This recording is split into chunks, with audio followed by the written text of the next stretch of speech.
OTV fam, it's been a while, but we are back with an exciting new season of Outside the Box. Before we start, we need you to share this broadcast. If you're watching on YouTube, if you're watching on Facebook, smash that like button, share with all your friends. And today we have a special guest. She just got into Harvard. You're not going to want to miss her story. Season 4 of Outside the Box starts right now. Let's get started with a rapid fire analysis.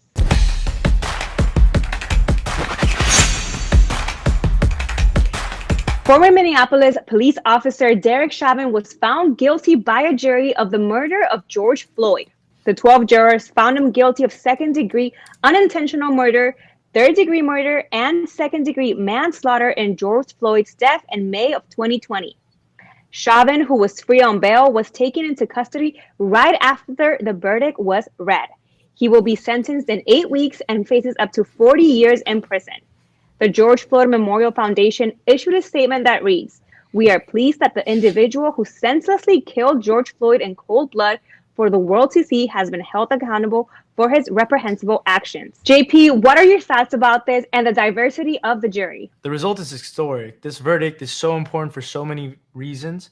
Right now, this time period, with everything that's going on, with everything that transpired last year around this time, this is important to so many people who have amplified their voices through different mediums, trying to bring some sort of education to this discussion to the whole U.S. population. Now, as far as the diversity into this jury, it's so important. That's why we have voir dire. It's the ability for lawyers during the process before it goes to trial to choose the jury and have peremptory strikes to get rid. So there is diversity within the jury. Each side has those peremptory strikes. So it was interesting not only to see the demographic, but so important that there were 6 white jurors and then there were 6 black and made up of other racial minorities within the other half of that jury. It played out tremendously importance within this trial. And this verdict is a result of great legal teams. And also, we can't negate that this is such an important time period. And there was pressure, outside forces that definitely, even though they're not supposed to, probably influence what was transpiring in the conversations in that room. Right. The judge every night ended by saying, "Don't watch the news tonight. Don't watch the news tonight." And I thought it was pretty fast compared to other cases that we've seen. Wadi, after the death of George Floyd, and now this verdict, there's so much talk about police reform. What do you think will happen so that incidents like this stop happening? Yeah, that's a key part of this conversation. I mean, this week we did see the accountability of the verdict, but it can't end there. When we talk about, in general, police reform, I mean, even President Biden and Vice President Kamala Harris came out yesterday and in their speech really called for Congress to work together. I think this is one of those issues where, just like these jurors were able to find agreement on a path forward when it came to this verdict, so can Congress when it comes to police reform. There's so many areas that we could focus on. There's a lot of laws that govern different jurisdictions, but unfortunately, many police forces have incentives to interact at a high level with people. And they over-criminalize a lot of the areas that shouldn't be over-criminalized. And many times that is the hurt that the Black community specifically is seeing in many other communities across this country. So I think we can start focusing on good policies, because police officers are many times forced to follow what are bad laws and forced also to enforce bad policy. That needs to be changed. We also need to change and modernize the training that these officers receive. I was watching one of the chiefs of police yesterday talk about how many of these folks are young individuals, 21 years old, straight out of high school or a few years out of high school, and you give them a gun, a badge, and a car, and sometimes their training is just focused on force. But the reality of the day, there's a lot that goes beyond being a police officer. Look, they're there to keep our community safe. They're there to build trust within the community, but that's going to require a lot of reform and a lot of policies to be changed in order for us to get there. But this is the time to do it. The prosecution of Derek Chauvin is very important because there are so many good cops that are getting mixed into the narrative of Derek Chauvin. And this message is for all the bad cops out there. Like, after what happened yesterday, either get right or get out of the force, because you're making all these good cops who are Latinos also, who joined the force to better their community, look bad. And I'm really tired of that too. Right. You definitely have to make that statement before criticizing the police. And I know Wadi's on the same page with all of us. My mentor growing up is a reserve policeman, and I have nothing but admiration for them. And unfortunately, the actions of a few, just like we see within our immigrant community, the bad actions of a few affect the generalization of a whole. Another thing, just because the verdict was definitely convicting this police officer who used extreme force, it doesn't negate that a life was lost. And at the end of the day, this is just a starting point for a much deeper discussion. The George Floyd Reform Act is so important in Congress. And I look forward to the day that both aisles can come together and definitely take a look at a lot of the things that Wadi was saying. It's so important. Transparency. We're about to get in a case that's just an absolute heartbreaking story of a minor. This is something to definitely ponder on, but it's definitely something that we need to work for more changes in the future. I agree. Do you want to add anything else, Wadi, before we move on to our next story? I'll just say that the focus, I love seeing it on social media and on news coverage, that it's important to point out that this verdict was accountability, not necessarily justice. Justice would have been George Floyd still being alive, but accountability is key, and that has to continue being part of the conversation moving forward. 100%. It cannot stop here. We have to keep getting better as a nation. Let's move on to another story that has caused outrage involving another police officer. Thousands of people in Chicago and across the nation are outraged due to the death of a 13-year-old in the hands of police. Adam Toledo was shot and killed by a police officer. According to the police, Toledo was seen holding a handgun at the end of a foot chase. Images that were recorded by a body-worn camera were released, and while the authorities alleged that the gun was visible, many questioned why he was shot because it is not clear what he was holding, and because the video shows that he dropped whatever was in his hand right before he turned around and was shot. Wadi, communities are outraged by the patterns that keep on happening. What solutions is the community asking for? Yeah, I mean, they're asking for a change. I think in general, that's the big message. But there are a lot of specifics we got into. The last segment, we talked about police reform. But one thing that I saw and that I think it's important to point out. Look, I think as members of the community, of the Hispanic community specifically, in this case, which was someone from the Hispanic community, it's important that we also play our part. And our part, I think, is twofold. Our part is advocates for change in our police system. But our role is also for us to be better community members, better neighbors. And what I mean by that is, look, I'm not saying that because this kid was out at night with a gun that it justifies being shot. But what I do want to say is that, man, I really wish that kid wouldn't have been out there. I wish there would have been someone who had this kid in his home, someone who would have been a better mentor, a better neighbor, a better father, a better mother, a brother, a sister. I'm not sure who that person is in that kid's life that could have been there. But I think us, as members of the Hispanic community, as Americans, I think we can always try to look to our right and to our left and see who can we help out in these situations. So as community members, we need to be advocates for change within our own community, but we also need to be strong advocates for police reform. Let's start understanding what are those reforms, and let's start understanding what is it that's holding back. Who are the politicians that are not keeping these laws accountable? Who are the people who are stopping change? And let's bring change either to those elected officials or to the system itself. JP, what are your thoughts on the Adam Toledo situation? Wadi, I agree. We definitely need better mentors in our community, better programs. But at the same time, I have a big problem with what the police officer did with his report. He wrote that the victim was unwilling to follow verbal directions. We see that video clear as day. Without that video, with just going off of that report, case is closed. And unfortunately, this has probably happened in the past and we just don't know about it.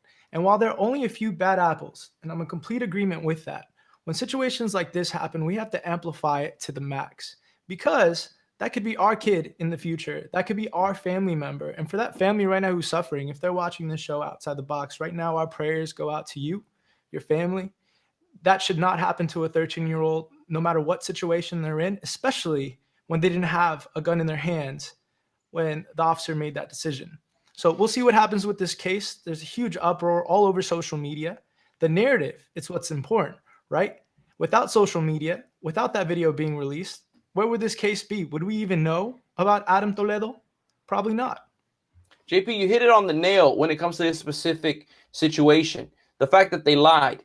Many times there are laws in different counties and different states that overprotect police officers. that do not allow the legal system to hold them accountable for bad actions. And that's wrong. And many times that's because of the fight between the unions that govern the police force. And that needs to be talked about. Police officers are not above the law. They're not under the law. They are just like you and I. They're like every other community member where they must abide from the law.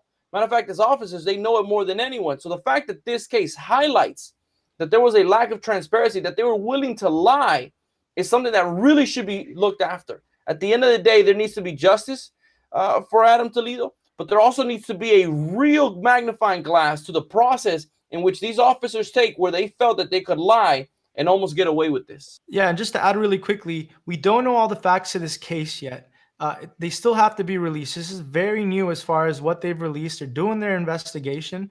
But at the same time, like Wadi said, immediate action when something is shown to the public as far as where is the stand being taken by the police department. Police immunity is something that I think is absolutely needed within the force. Without a police immunity, I don't think they would feel free to act and actually protect us in different arenas and different areas. But at the same time, Wadi said it perfectly. Where are the reforms that can happen to kind of make sure that these things don't happen in the future? I agree with both of you guys. We need that transparency within the law. And that way we can trust our police officers more too. And I also agree with you in the community aspect, Wadi. We need to be better neighbors, better parents, better people, because when we know better, we do better. Moving on to other news, the Biden administration has ordered CBP and ICE to stop using the term illegal alien when referring to immigrants. An official memo stated that the term can be seen as offensive and that this is an effort to rebuild public trust. They were also asked to discontinue the use of the word assimilation. JP, how important is this, and what does this mean for the immigrant community? I think it's a solid move. We're talking about narrative, right? Legal immigrant is a slur. You can divide it in very many ways you want, but I remember when Trump was elected, how many messages I got from parents the next day of what type of names they were being called at their schools. One of the go-tos when I was growing up, when people would make fun of me, they wouldn't make fun of the way I looked. Go back to where you came from, and they would say, oh, you're an illegal immigrant. You don't have the same rights as I do. So when you have kids who think like that, they grow up to be adults who definitely are skewed in their opinions when they see a certain demographic, a certain community, and specifically our undocumented community. Words are great to change, but actions are better. And that's what we need right now. We need action within this administration to go deeper than just the great headlines that they're throwing out there, but actually to solve situations. The border crisis, if you don't want to call it a border crisis, whatever you want to call it, is a perfect example of how we need solutions more than just talk. Now, we want to give them a fair shake. It's not easy taking over administration that try to reform the immigration whole landscape within their 4 years and make negative policy decisions. However, they have a great opportunity right now to seize the moment, seize the tide, and basically tell people that not only are we going to provide more solutions, we're going to make the biggest push for reform that we've ever made and stand behind it and say, this is a key, important legislation within my administration. And don't just say it at the beginning when pressure is very low, but keep that up throughout when the times get tough, when people are calling their offices and saying all the anti-immigrant policies and all the anti-immigrant talking points over and over again. Will they stand tall? We'll see. I hope so, Biden administration, because so far you've talked a good talk. Wadi, what will it take for ICE and CBP to regain trust of the public? Such a difficult question, Claudia. I mean, that's almost next to impossible for many reasons. One, when you think of ICE, their job is to really kind of find those individuals who are in this country unlawfully. And that many times includes family members and includes people who came here with real legitimate reasons. So it's very difficult. And also, many of the times, ICE and the Custom and Border Patrol really are at sort of the will at the administration. So while one administration could really help build that trust, it might fade away. And that's a difficulty under Democrat administrations, like we saw under Barack Obama, where we saw record highs of deportations, but also under Trump as well. where these both departments were utilized in a way sometimes to add fear. Also, when it comes to Custom and Border Patrol, they lack resources many times. When we see these border surges and we see everything from in past year, kids in cages, family separations, to now during this pandemic, people not being able to keep distance and not having those needed resources.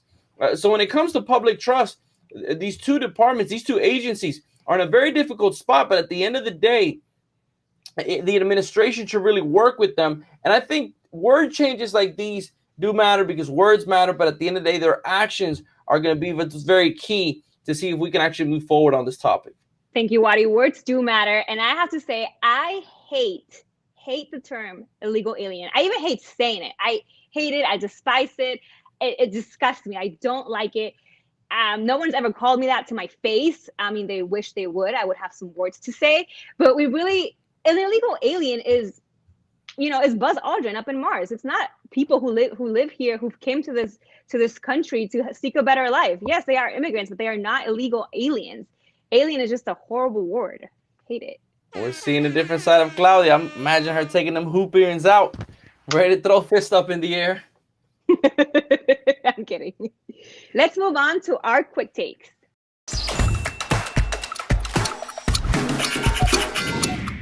Apple said it reached an agreement with the right-wing app Parler. This could lead to the reinstatement in the company's app store. Apple kicked the app that is very popular with Donald Trump supporters after the siege on the U.S. Capitol back in January.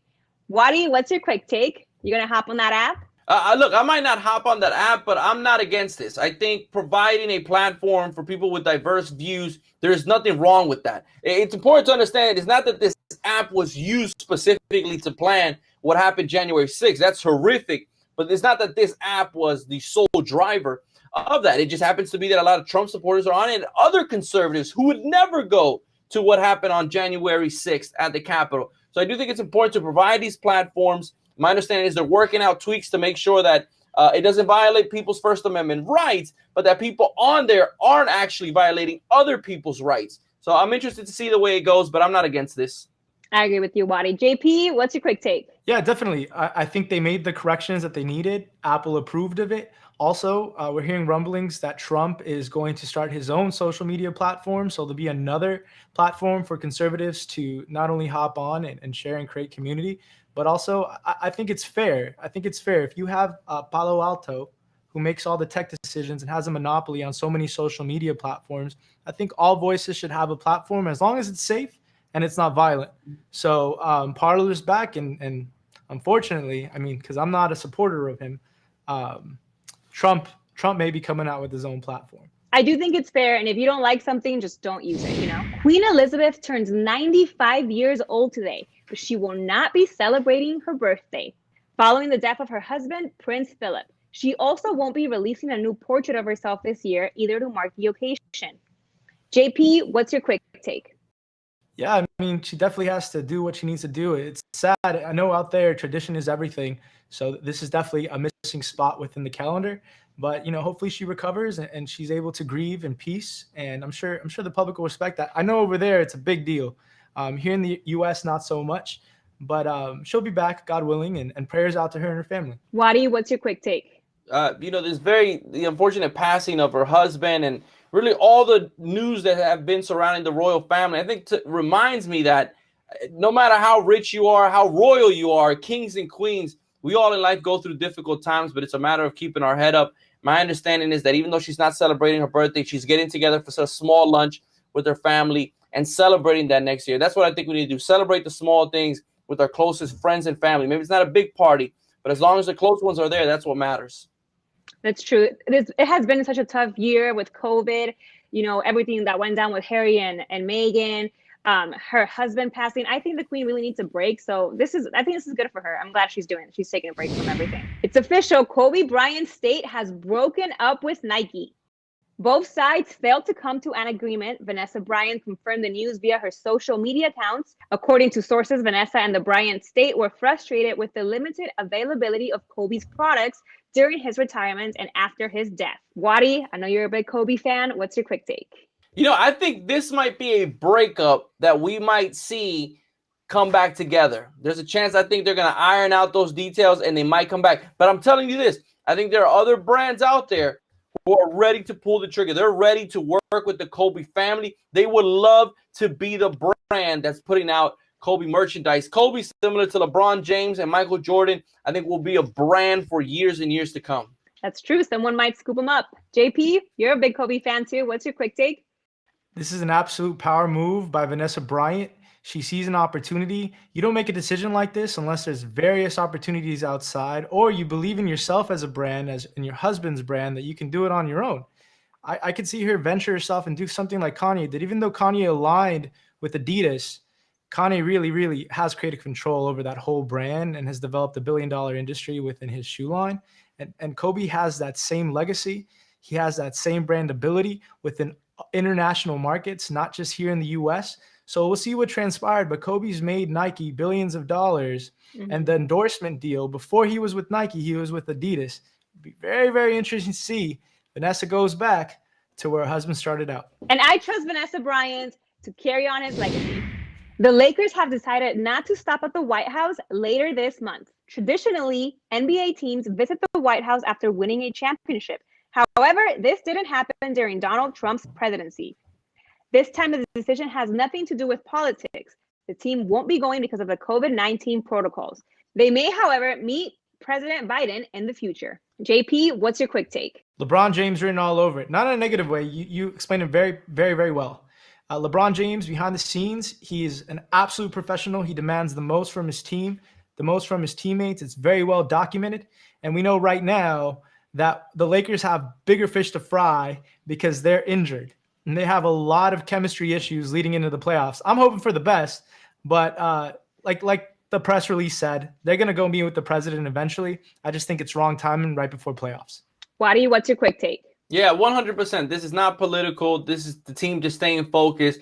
Don't be surprised. They're going to have a chance to meet with President Biden. And I think with Vice President Kamala Harris, I've seen LeBron James and several other players really talk about the historic fact of having the first Black American vice president, first woman vice president. So they're going to want to meet, and I'm not going to be surprised when it happens. Same, I won't be surprised when it happens after. And we have, they have time. They can wait. Someone who is in the spotlight is Elizabeth Estevan, the daughter of Mexican indigenous immigrants who just got accepted to Harvard with a full ride. Elizabeth lives in a mobile home with her family in the Coachella Valley. Her parents are hard workers in the agricultural field. She's made her parents extremely proud, and we're so excited to have her here on Outside the Box. Elizabeth, welcome to Outside the Box. Welcome, Hello. Elizabeth. ¿Cómo estás? Yeah, no, we're so excited to have you on. Walk us through that moment when you got your acceptance letter to Harvard University, the dream of many. You lived that moment. How was that? Well, it was unexpected. At first, I was expecting a rejection letter, but then once I opened the email and it said in bold letters, congratulations, it was just exciting, and every sort of an emotion, I just went through it. All right, but be real with us. Who in the whole family cried the most that night? I think it was me, because it was just unexpected and I wasn't ready for it. So I was crying even after I received the email. And then my teachers were calling me and I cried even more because they were like, say it. And I was like, I got into Harvard. Yeah, what an amazing story. Everything from happiness to tears to teachers and family. But the reality is that many times, this journey might have not been easy. What are some of the challenges that you would say you faced to get to the achievement that you've actually reached, this week? Well, one of the most difficult obstacles that I would have to overcome was during the pandemic. I didn't have the best connectivity, and most of the students in the Valley didn't have the best internet connectivity. So we had to struggle with internet access and joining our classes and staying motivated at the same time. And what motivated you? What kept you going in those hard times? It was struggles that my community faced. There was some communities that lacked clean water, and we are also going through environmental injustice. So those problems kept me going, because if a person from the Valley isn't trying to do their best and to solve those problems, then no one else will be doing it. And there has to be a leader in our community that cares about the people. And you are that leader, Elizabeth. And Elizabeth, you almost let fear get in the way of your dreams. You had second thoughts about applying. How did you push through that fear? Well, after I got invited to the State of the Union by Congressman Reese, I was lacking confidence before. And after I went to the State of the Union, I was just like, I think I am capable of entering a prestigious university. And even though I have this background where I don't have that much like networking, I don't have the best education, I am able to accomplish this. And I will show other students that anything is possible in this life. Absolutely. It's so inspirational. You're so inspirational. Your story is so inspirational. What's your message to the students right now who are watching, who are also trying to pursue their dreams, but maybe aren't willing to think outside the box, aren't willing to take that next step? What's your message to them? Que sí se puede. Don't let fear take over. Don't let those ideas that you're not enough take over you, because you are enough as a person. And at the end, you are the one that will set goals and will accomplish them. And don't let people tell you that you are not enough, because you are enough. And it doesn't matter which institution you're going, because at the end, the one that is going to make history is you. And you are making history. Her story. Thank you so much, Elizabeth, for joining us. We can't wait to see you in the spotlight again throughout your college years. And tell me, what's your major at Harvard? What are you going to study? Well, I'm going to study government because I want to become an immigration lawyer, and then I want to run for Congress. That is awesome. You heard that news here first, everybody. Elizabeth, we hope you keep thinking outside of the box and keep inspiring everyone around you, because your story is truly amazing. Yeah, absolutely. Your story is so emotional. We want to continue to share stories such as yours. That's why this show was created, to amplify people that are doing amazing things in the community. So thank you so much for joining us on Outside the Box. Thank you for having me here. Thank you, Elizabeth. That's all for tonight. Thank you for joining us. And make sure to tell your family and friends to follow us on Instagram, here on Facebook, and on YouTube. Don't forget to leave us your comments. It helps tremendously with the algorithm. Y'all are the best.